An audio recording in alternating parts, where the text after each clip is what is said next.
ሰላም ሰላም የኔ ወዶች እንዴት ናችሁ? ደህና ናችሁ ያላችሁ? ይሄን ያለው እግዚአብሔር የተመሰገነ ይሁን፣ ክብሩ ይስፋ ለመድኃኒዓለም። የኔ ማሮች እንግዲህ አብርሃም ከቀድሞ ፍቅረኛው ጋር ያው በቪዲዮ መጥቷል። ለካለካ ነገር ለካለካ ፈርዶበታል። የጽጌ ዘፈን ማለት ነው። በጣም ነው የሚያስጠላኝ። ባይዘው ዘፈን ብዙ አይመቸኝም። ይሄ ለካ ማንን ለማናደድ ነው ማለት ሄርሜላ በእርግጥ ያው ትታወቃለች ሩት ፍቅር ማለት ነው። ማለት በጣም ብዙዎቻችሁን ተናዳችኋል። ቲክቶክ ላይም ዩቲዩብ ላይም ከአብርሃም ከፍቅር ጋር ስለመጣሽ ምናምን አይምሰላችሁ። ማለት ይዘልቃል ወይ አይዘልቅም፣ ይሄ የኛ ነው ማለት። አሁን እኛ ዩቲዩበሮች ቲክቶከሮች ምናምን ምን ተማራችሁ ማለት በዚህ አሁን ኮመንት የምንሰጥ የሩታን ደጋፊ የሄርሜላን ደጋፊዎች ምን ተማራችሁ? ከሰው ጥላቻ የከሌ ደጋፊ ነኝ የከሌ እንደዚህ ነኝ ምናምን።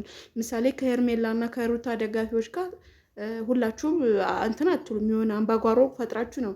እነሱ ደግሞ የተጣላችሁባቸው ሰው ደግሞ ሩታ ወይም ደግሞ ሄርሜላ አንድ ላይ ጓደኛ ሆነው መጥቷል እና በዛ ምን ተማራችሁ? ወይስ ደግሞ የፍቅርና የአብርሃም ግንኙነት በዚህ ይቀጥላል ወይስ ደግሞ እናንተ እንደምትሉት ድራማ ነው አውቀው ነው ምናምን የሚሉት ነው ያላችሁና እስኪ አስረዱን። የምሬ ነው አስረዱ። ማለት ትንሽ ግራ ስለተገባው ነው ይሄን ያመጣሁት። ደግሞ ለብዙዎቻችሁ እንትን ይሆናል ብዬ ያመጣሁት ለመሰላችሁ። አንዳንዴ እኛ እንጣላለን አይደል? የከሌ ደጋፊ ምናምን የወደዳችሁ ትወዳላችሁ፣ የጠላውን ትጠላላችሁ ማለት ነው። ሰው እዚህ ጋር ደግሞ ማን ነው አብርሃም የፍቅርን ይዞ መጥቷል ማለት ነው። ስለዚህ ፍቅርን ደግሞ ያው እየሰራች ነው። ነገም ያው ቻናል ለማሳደግ ነው ምናምን ልንለው እንችላለን ደግሞም ነው። በመቀጠል ደግሞ አብርሃም ደግሞ የልጅ እናት አለው። እሱ ጋር የሆነ ግብ መድረስ አለበት። የተለያየ የተዋልደ መቼም አይለያይ ነው። የዞረ ይገናኛሉ። አብርሃምና ፍቅር ይገናኛል። ተገናኝተው ቪዲዮ ይሰራሉ ብላችሁ አምናችሁ ታስባላችሁ?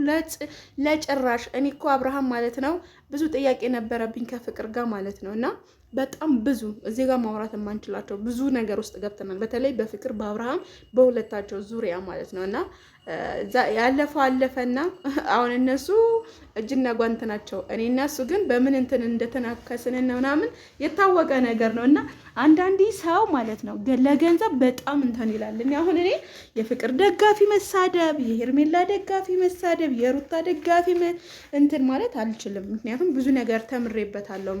ነገ ዞረው እነሱ አንድ ናቸው። እኛ የምንቀረው ይህን ነገር ተምሬያለሁ በእነሱ በተለይ በፍቅርና በአብርሃም በጣም ብዙ ትምህርቶች አስተምረውኛል። ለምን እናንተም እንትን ትሉና ነገ ታላቅ እንትን ትላላችሁ ተጣልታችሁ ወይም ደግሞ የማትጣሉት ነገር። አሁን ፍቅርና አብርሃም አስቡት ምንድን ነበሩ? ስንት ነገር ግን የምንቀረው ማን ነው? እኛ። እኔ አሁን ተምሬበታለሁ። የማንን ደጋፊ የማንን ሁኚ እንትን አንልም። ግን በሱ የመጣ ቀልድ አለው ይቀልድ አላውቅም። በአብርሃም ረላሸረረረ በሱ ከመጣሽ እያንዳንድሽ እንትን ትያለሽ እንጂ በሌላ ነገር ደግሞ አስቡ ስንት ውስጥ ነገር ገብተ